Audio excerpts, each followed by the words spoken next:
Hello guys, welcome to my YouTube channel Emmi യാത്രയിലേക്ക് എല്ലാവർക്കും സ്വാഗതം. ഇന്ന് നമ്മൾ ഉണ്ടാക്കാൻ പോകുന്നത് ഒരു മത്തൻ കറി റെസിപ്പിയാണ്. അതേ മത്തൻ ഇങ്ങനെ ചെറുതായിട്ട് സ്ലൈസ് ചെയ്ത് അരിയുക. അത് നമുക്ക് എളുപ്പത്തിന് വേണ്ടിയിട്ടാണ്, അല്ലെങ്കിൽ നമുക്ക് കുക്കറിലൊക്കെ ഇടേണ്ടി വരും. ഇങ്ങനെ തിന്നായിട്ട് അരിഞ്ഞെടുത്താൽ നമുക്കൊരു പാനിൽ എളുപ്പം വേവിച്ചെടുക്കാം. ഒരു പാൻ അടുപ്പിൽ വയ്ക്കുക, എന്നിട്ട് നമ്മൾ തിന്നായിട്ട് അരിഞ്ഞ മത്തൻ അതിലേക്ക് ഇടുക. എന്നിട്ട് ഈ മത്തനിൽ ആൾറെഡി കുറച്ച് വെള്ളം കാണും, അതുകൊണ്ട് തന്നെ നമ്മൾ കുറച്ച് വെള്ളം ഒഴിച്ചു കൊടുക്കുക. അതിന് വേവാൻ ആവശ്യമായ വെള്ളം മാത്രം. നമ്മൾ തിന്നായിട്ട് അരിഞ്ഞുകൊണ്ട് തന്നെ പെട്ടെന്ന് വെന്ത് കിട്ടും, അതുകൊണ്ട് കുറച്ച് വെള്ളം ഒഴിച്ചു കൊടുക്കുക. അതിന് വേകാൻ വേണ്ടി മാത്രമുള്ള വെള്ളം മതി, ഓവറായി പോകണ്ട. അതിനാവശ്യമായ വെള്ളം ഒഴിക്കുക, ഉപ്പിടുക, ആവശ്യത്തിനുള്ള ഉപ്പിടുക. ഇതിന് നന്നായിട്ട് മിക്സ് ചെയ്ത് കൊടുക്കുക.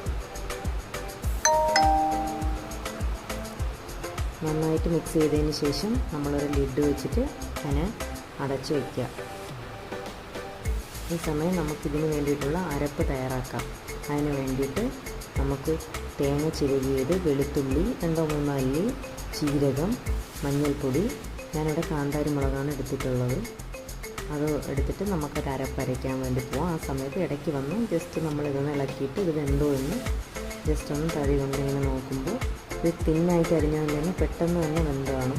നമുക്ക് കുക്കറിൽ ഇടേണ്ട ആവശ്യമൊന്നുമില്ല. വെന്ത് കഴിയുമ്പോൾ നമുക്കൊരു സ്പൂണ് കൊണ്ട് നന്നായിട്ട് അതിനെ ഉടച്ച് യോജിപ്പിച്ച് കൊടുക്കാം.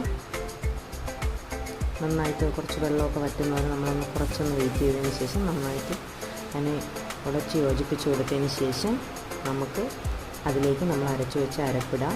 അരപ്പിട്ടിട്ട് അപ്പോഴത്തന്നെ ഇളക്കാൻ പാടില്ല. അത് കുറച്ച് ലെഡ് വെച്ച് അടച്ച് കുറച്ച് സമയം വെച്ചേക്കാം. ആ സമയം നമുക്കിതിന് വേണ്ടിയുള്ള കടുക് വറുക്കാം.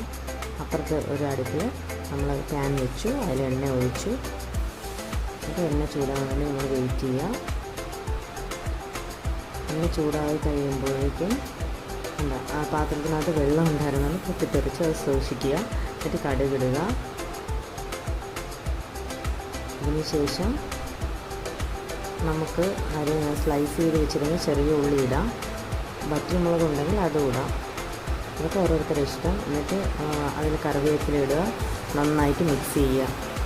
ഇപ്പോൾ വെളിയിൽ നല്ല മഴയാണ്, അതുകൊണ്ട് സൗണ്ട് നല്ല ഡിസ്റ്റർബൻസ് ഉണ്ട്. ആ മഴ നല്ല സൗണ്ടിന് നല്ല ഇതുണ്ട്. അത് കഴിഞ്ഞ് അരപ്പ് നല്ലോണം വെന്ത് കഴിയുമ്പോൾ നമ്മളെടുത്തിട്ട് നന്നായിട്ട് മിക്സ് ചെയ്ത് കൊടുക്കുക.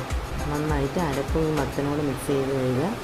അപ്പോൾ നമ്മുടെ മത്തൻ കറി ഇവിടെ റെഡിയായി. ഇനി നമുക്ക് ഈ കടുക് വറുത്തത് ഇതിലേക്ക് ഒഴിക്കുക എന്ന ഒരു ജോലി മാത്രമേ ഉള്ളൂ. അപ്പോൾ നമുക്ക് മടി പിടിച്ച ദിവസം ഈസി ആയിട്ടും സ്വാദിഷ്ടമായിട്ടും ഉണ്ടാക്കാൻ പറ്റുന്നതാണിത്. എന്നിട്ട് കടുക് താളിച്ചതിലേക്ക് ഒഴിക്കുക, മിക്സ് ചെയ്യുക, കഴിക്കുക. നമുക്ക് എന്തുണ്ടാക്കണമെന്ന് മടി പിടിച്ചൊരു ദിവസം ഏറ്റവും ഈസി ആയിട്ട് ഉണ്ടാക്കാൻ പറ്റുന്ന ഒരു റെസിപ്പിയാണ് ഈ മത്തൻ കറി. എല്ലാവരും ഉറപ്പായിട്ടും ട്രൈ ചെയ്ത് നോക്കുക. വളരെ സിമ്പിളായിട്ട് പെട്ടെന്ന് നമുക്ക് ഉണ്ടാക്കാൻ ചെയ്യാം.